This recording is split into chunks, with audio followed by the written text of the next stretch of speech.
Income निकालनी पड़ती है और कैपिटल गेन की और इसी प्रकार से अदर सोर्सेज की पांचों शीर्षकों की कर योग आय का आप देख रहे हैं टोटल सामने।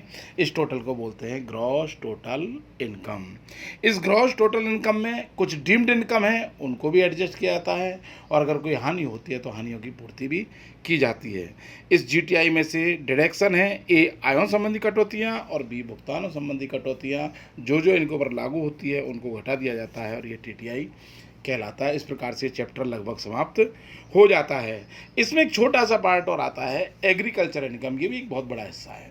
ध्यान दें, भारत एक कृषि प्रधान देश है तो कृषि पर टैक्स का क्या प्रावधान है, तो कृषि आय पर कर राज्य सरकार वसूल करती है, केंद्र सरकार वसूल नहीं करती है। चलो टॉपिक चेंज नहीं आएगा फिर लगातार।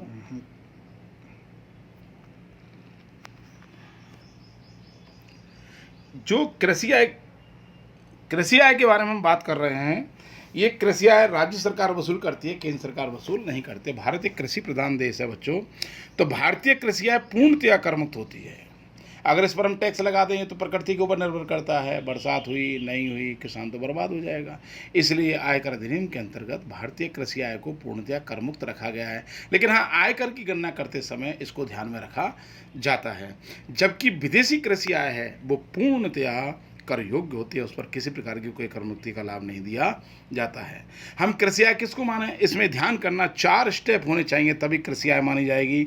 आय भूमि से उत्पन्न होनी चाहिए, भूमि भारत में स्थित होनी चाहिए, भूमि कृषि कार्यों में प्रयुक्त होनी चाहिए और कृषि से संबंधित प्रारंभ से लेकर के अंत तक के सभी कार्य किए जाने चाहिए।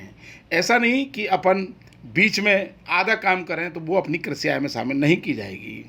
जैसे स्वतः उगे हुए पौधे हैं या खड़ी फसल खरीद कर बेचना, ये कृषि आय नहीं मानी जाएगी, ये कृषि आय में शामिल नहीं की जाएगी।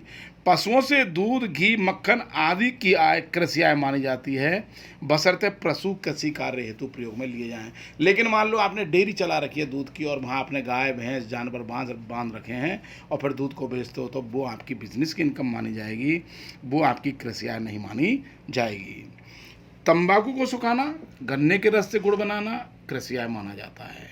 जबकि हरी चाय तैयार करना, हरी चाय आपने चाय को उगाया बागानों में और उसको फिर आपने विक्रय योग्य तैयार किया है, कपास से बिनौला तैयार किया है, सरसों से तेल निकाला है, तो वो कृषि आय नहीं माना जाएगा, वो बिजनेस की इनकम के अंतर्गत शामिल किया जाएगा। एक ध्यान देना, चाय को उगाना, केवल चाय उगाई गई है और विक्रय योग्य नहीं बनाया गया तो 100% एग्रीकल्चर इनकम होगी। लेकिन कृषि चाय को आपने उगाया है, फिर भट्टियों में पकाया है और फिर उसे चाय बनाकर बेचा है, तो इसमें 2 इनकम हो गई, एग्रीकल्चर इनकम और बिजनेस की इनकम, चूँकि बिजनेस प्रोसेस की गई है।